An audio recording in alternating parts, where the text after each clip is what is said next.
Alright, so this is inside of High Tunnel 1. Today's November the 16th, 2012.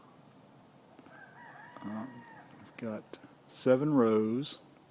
The first row is growing some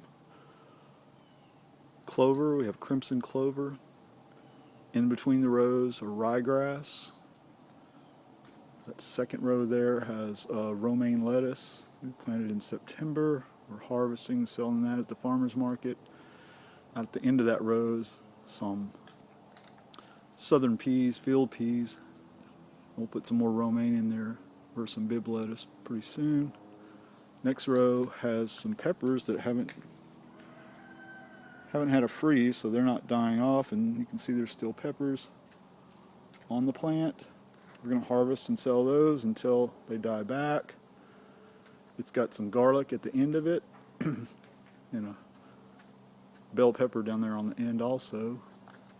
The row next to that has Utah tall celery. I forget when we put that in, but it's growing really well. We should be harvesting that in a month or so.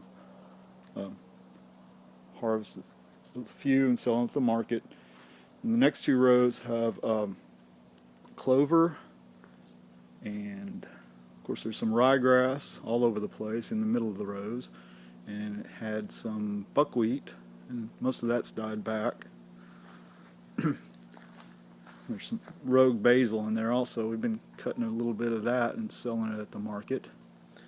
And then the furthest row over there has some field peas, and then Pat's been cutting back and putting some onions that we'd started in as transplants in, which we probably won't do that again. But that field peas are growing pretty well, and then put nitrogen in the soil. And then down on the end is our compost bin, where we just take all the plant residue and stuff and put it in there, and then it'll be nice to grow in.